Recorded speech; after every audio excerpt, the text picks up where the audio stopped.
Bismillahirrahmanirrahim. Assalamualaikum warahmatullahi wabarakatuh. Anak-anakku semuanya, hari ini Bu Is akan melanjutkan materi yang minggu yang lalu, yaitu tentang penyelenggaraan jenazah atau pengurusan jenazah. Nah, biasanya anak-anak itu kalau sudah dengar tentang jenazah, mereka pada ketakutan. Padahal kita sudah kelas 12, sudah beranjak dewasa, harus mengetahui bagaimana penyelenggaraan jenazah itu dengan sesuai aturan syariat Islam.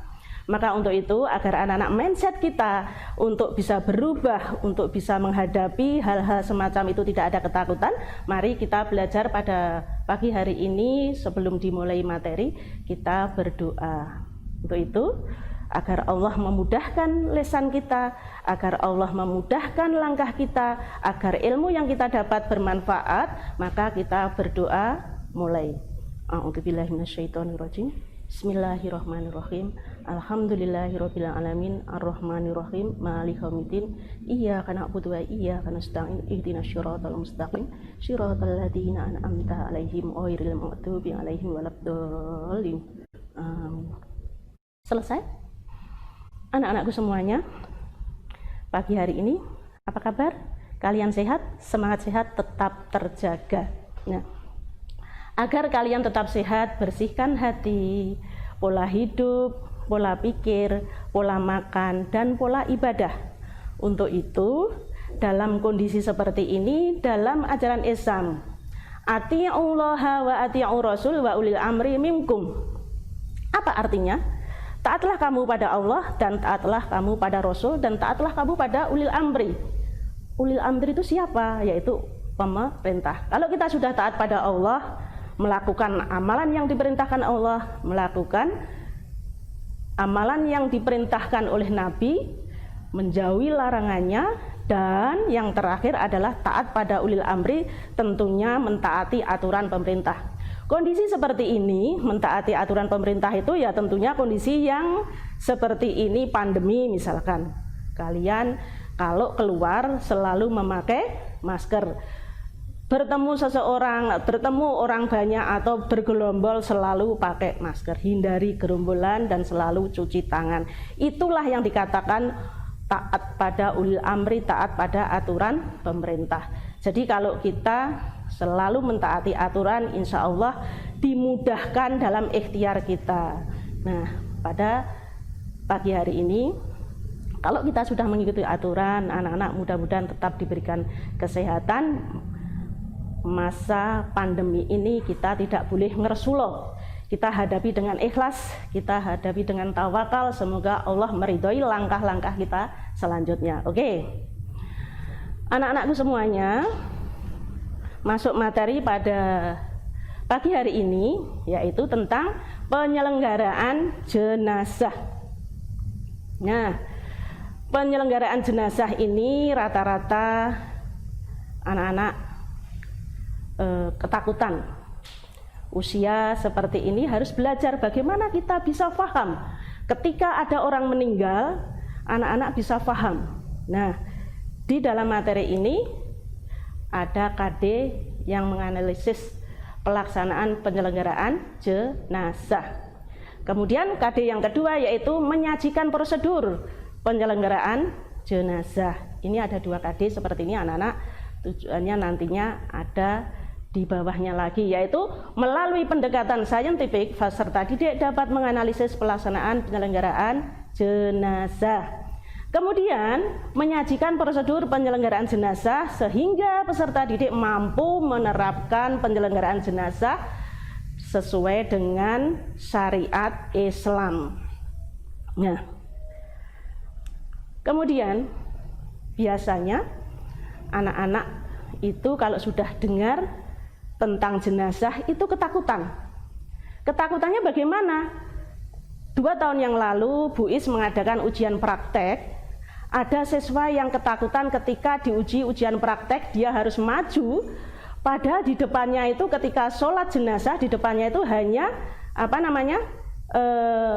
boneka, tapi dia ketakutan. Alasannya, Bu Is, saya takut karena saya teringat dengan kematian ibu saya. Nah, seperti inilah justru ketika ingat kepada orang tuanya yang sudah meninggal, maka kita tingkatkan iman kita untuk selalu mendoakan orang-orang yang kita cintai sudah meninggal. Itu pertanda adalah birrul walidaini ihsan, berbuat baik kepada kedua orang tua. Jadi 2 tahun yang lalu ada anak yang ujian praktek itu ketakutan gara-gara apa? Gara-gara hanya teringat orang tua yang sudah meninggal, ketika sholat jenazah dia takut. Maka justru seperti ini Bu Is akan dekati agar anak-anak ini berubah mindsetnya. Jadilah anak-anak yang soleh dan solehkah, bisa mendoakan orang tua. Jadi ini namanya birrul walidaini ihsan. Nah, di sini adalah sesuatu yang pasti, kematian itu pasti. Mau kemana saja pasti. Jadi kalian tidak bisa ngumpet kemana, tapi itu sudah ditakdirkan Allah dan itu harus dihadapi. Kemudian selain itu, pengurusan jenazah ini hukumnya fardu kifayah. Orang muslim berkewajiban. Kalau tidak ada yang mengurus satu pun maka dosalah. Tapi kalau sudah ada yang mempelajari atau mengurusnya maka gugurlah dosa itu. Mati itu pasti, hidup itu insya Allah. Jadi tidak bisa terhindari. Maka bersiaplah, bersedialah untuk sesuatu yang lebih pasti. Kalau sudah ada kepastian mati itu pasti, berarti kita dari awal sedini mungkin untuk menyiapkan amalan-amalan yang soleh agar bekal kita di akhirat nanti bisa terwujud dengan nikmat. Kata Rasulullah bahwa orang Islam itu harus cerdas. Cerdasnya bagaimana? Cerdasnya ketika di dunia selalu mengukir, mencari sesuatu yang diniatkan untuk akhirat, pasti dunianya dapat. Itu orang cerdas. Kemudian kewajiban sesama muslim. Bagaimana kita sebagai seorang muslim mempunyai kewajiban? Yang pertama itu adalah menjawab salam. Ada beberapa siswa yang kadang-kadang kurang memahami ketika ada guru atau orang tua atau orang lain memberikan salam, anak-anak itu kadang-kadang ada menjawab yang serius, ada yang menjawab yang leda-lede atau mungkin tidak begitu mementingkan. Ada juga yang menjawab khusyuk. Nah, menjawab salam itu karena wajib, maka jawablah dengan rendah hati. Assalamualaikum, waalaikumsalam, ikhlas. Karena apa? Salam itu adalah doa, dan kalau faham kita didoakan ketika menjawab salam kita bahagia. Jangan selelean menjawab Assalamualaikum, waalaikumsalam. Nah, ini yang tidak dibenarkan. Etika dalam menjawab salam adalah dengan cara yang ikhlas, merendah diri. Kemudian kewajiban seorang muslim yang kedua yaitu menjenguk orang sakit. Menjenguk orang sakit ini kalau ada yang waktu luang bisa usahakan, berupayalah untuk bisa menjenguk orang sakit. Kenapa? Latar belakang ini adalah ketika kita tahu tentang dasarnya Quran, kita harus pandai-pandai bersyukur. Maka ketika kita sholat itu selalu berdoa, ya Allah jadikanlah hambamu ini pandai bersyukur atas nikmatmu. Ya Allah jadikanlah hambamu ini pandai-pandai bersyukur atas nikmatmu. Kalimat-kalimat ini di dalam Quran surat Ibrahim, la in sakartum la azidannakum wa la in kafartum inna azabila sadid. Apa artinya? Bahwa barang siapa yang selalu bersyukur kepada Allah, kata Allah, akan kutingkatkan nikmatmu. Dan barang siapa yang selalu kufur kepada Allah, akan kuberikan azab yang sangat pedih. Maka di dalam menjenguk orang sakit ini niatkan, pandailah bersyukur. Alhamdulillah aku diberi kesehatan. Aku akan jenguk orang yang lagi sakit. Aku akan beri dorongan kepada mereka yang lagi sakit. Aku akan doakan pada mereka yang lagi sakit. Ini adalah bentuk rasa syukur, menikmati nikmat Allah. Maka ketika ada orang yang membutuhkan pertolongan, kita selalu upayakan bisa membantu orang yang membutuhkan. Kemudian yang ketiga, mengiring jenazah. Mengiring jenazah ini adalah ketika kita takziah, kemudian kita sudah melakukan datang ke takziah, kemudian sudah melakukan memandikan atau mengafani atau menyolatkan sampai nanti ke pemakaman, itu mengiring jenazah. Barang siapa yang bertakziah sampai dia ikut menyolatkan adalah pahalanya 1 kirot. Apa arti kirot itu? Kirot itu adalah gunung, kata Rasulullah.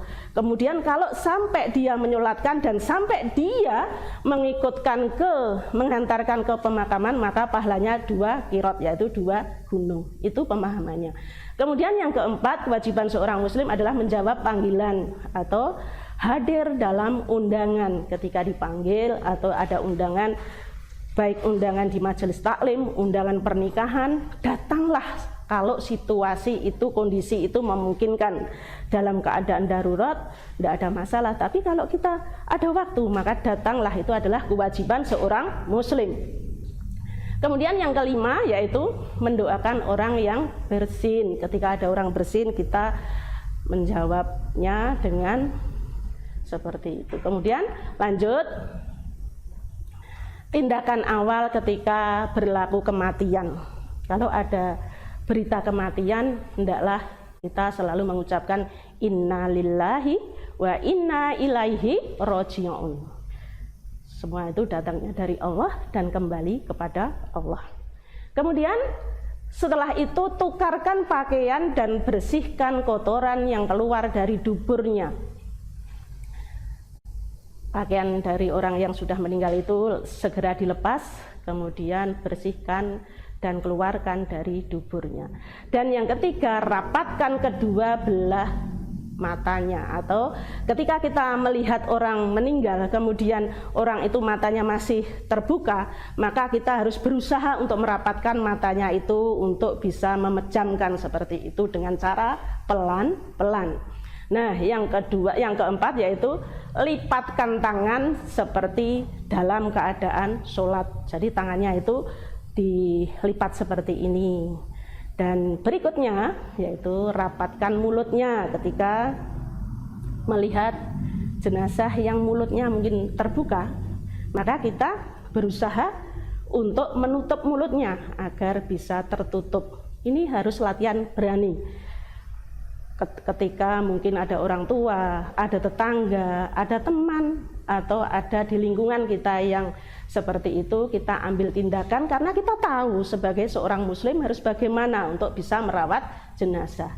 Kemudian luruskan kakinya diluruskan, kemudian ikatkan kedua jari kakinya. Jadi 2 jari itu diikat agar bisa nempel lurus. Dan ke-8, letakkan di tempat yang lebih tinggi. Ketika ada jenazah, ada orang yang sudah meninggal, itu taruh di tempat yang lebih tinggi, jangan sampai tetap di lantai atau di bawah, maka kita tetap menghormati seperti itu. Kemudian yang terakhir, tindakannya yaitu hadapkan ke arah kiblat. Nah, sekarang masuk bagaimana kita sebagai orang muslim kewajibannya terhadap jenazah bagaimana. Sebagai orang muslim jangan hanya sekedar diam di masyarakat. Khairul linnasi anfa'uhum linnas. Sebaik-baik manusia adalah bermanfaat bagi manusia lain.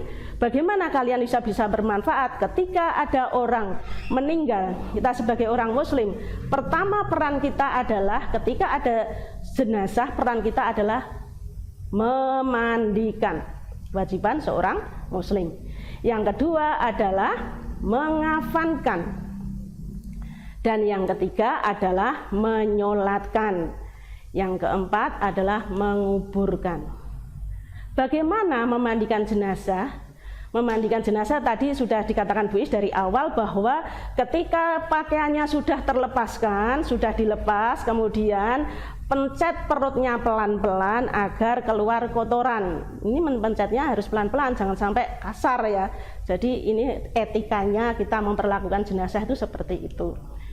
Kemudian siapkan tempat yang layak, tempat yang baik. Ketika mau memandikan jenazah itu tempatnya, ini ada di gambar seperti ini, adalah tempat yang lebih tinggi.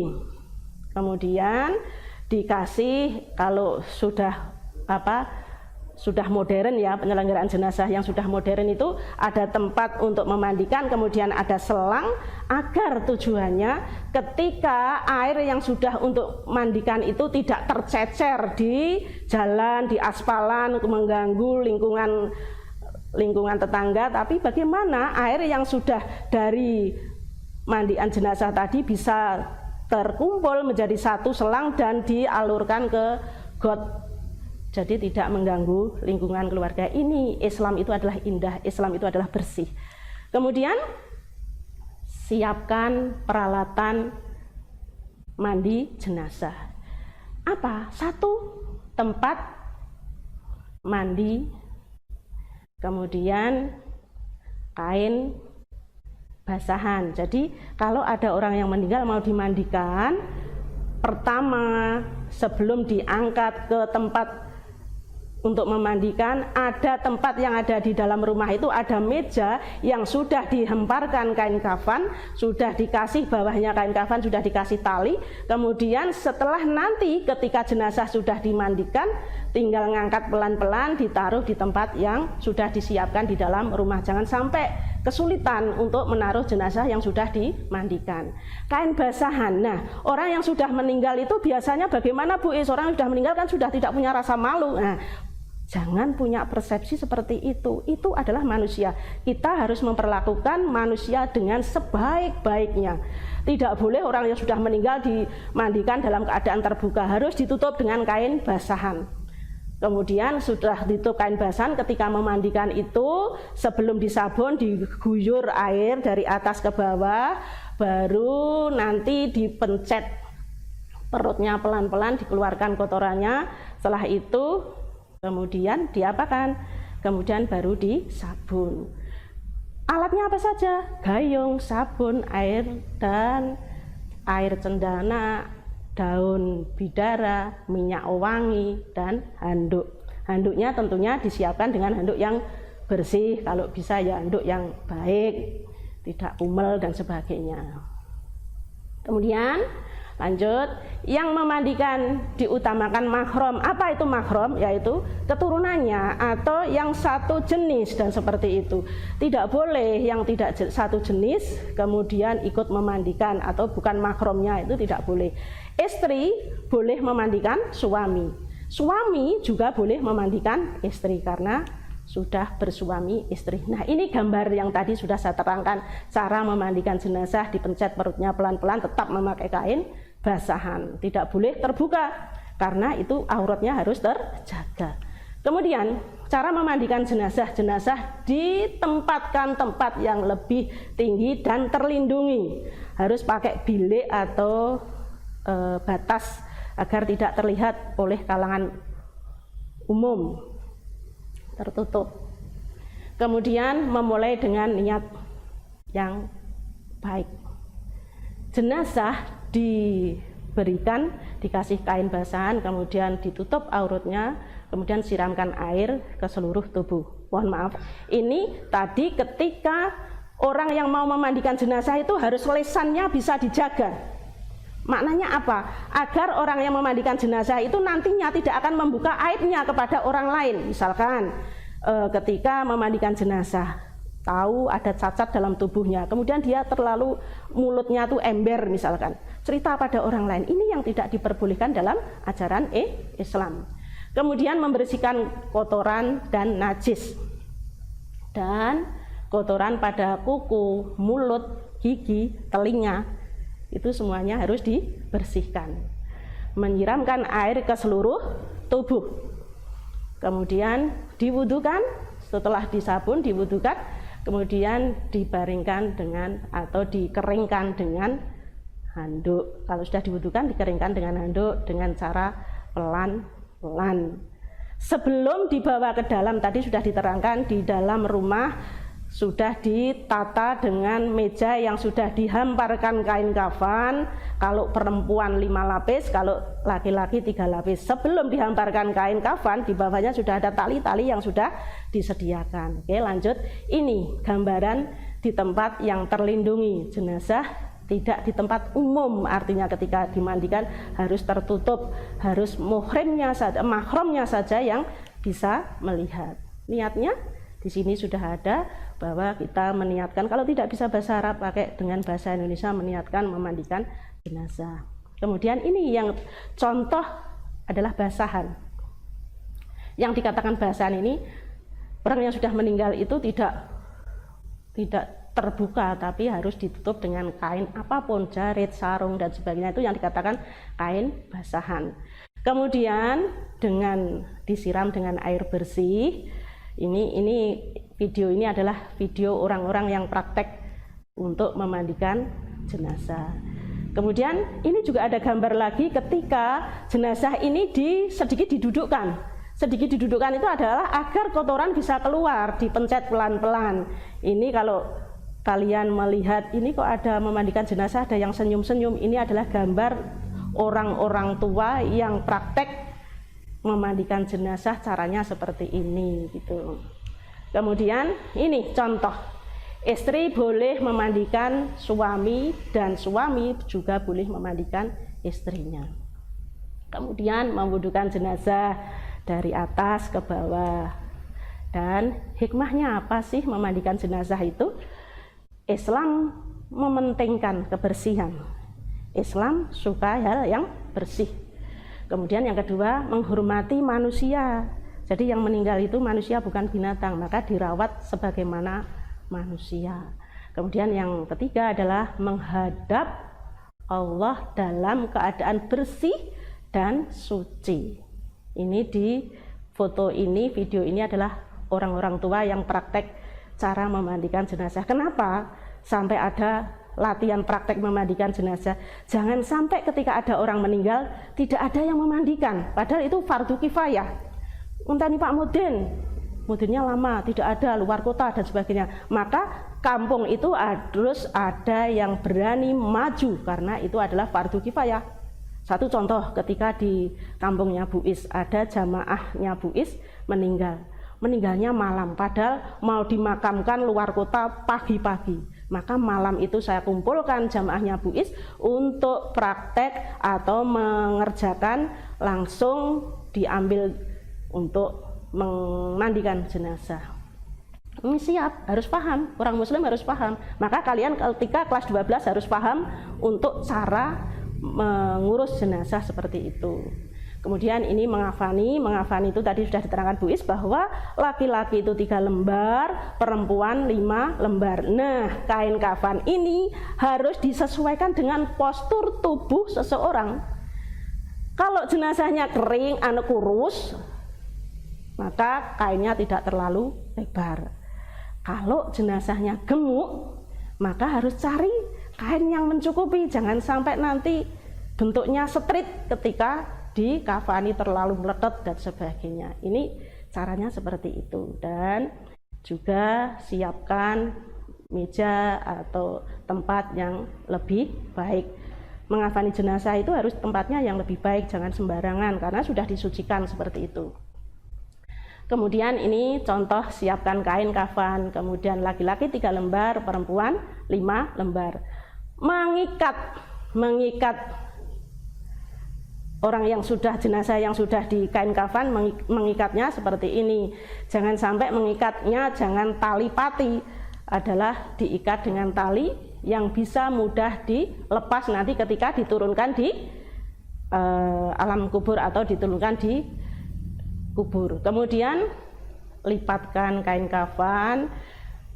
Kemudian setelannya sudah ada semuanya. Laki-laki tadi sudah saya katakan 3, perempuan 5. Ini cara-cara untuk mengkafani dan mengikatnya.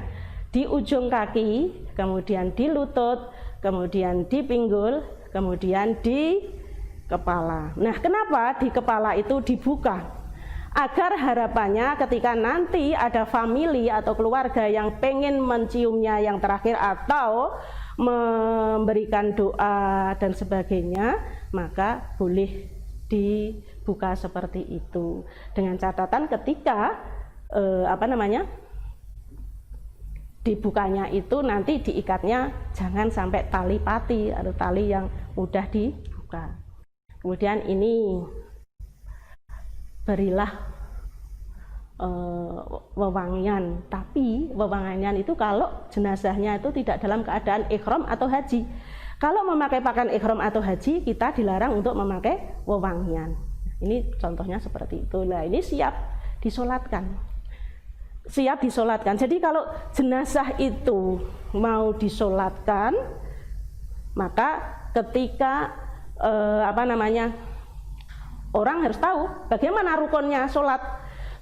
Rukun sholat ini, sholat jenazah ini 1, 4 kali takbir niat, kemudian takbir al-fatihah, kemudian takbir lagi, kemudian sholawat, kemudian takbir, kemudian doa, dan kemudian takbir lagi, kemudian doa yang terakhir ditutup salam. Kemudian hikmah mengafani jenazah, memelihara kemuliaan jenazah itu, kemudian menutup aib jenazah. Manusia adalah sama di sisi Allah. Jadi kita kalau mengafani jenazah itu hikmahnya seperti itu. Jangan kenapa tidak dikafani dan sebagainya. Ini ada hikmahnya seperti itu.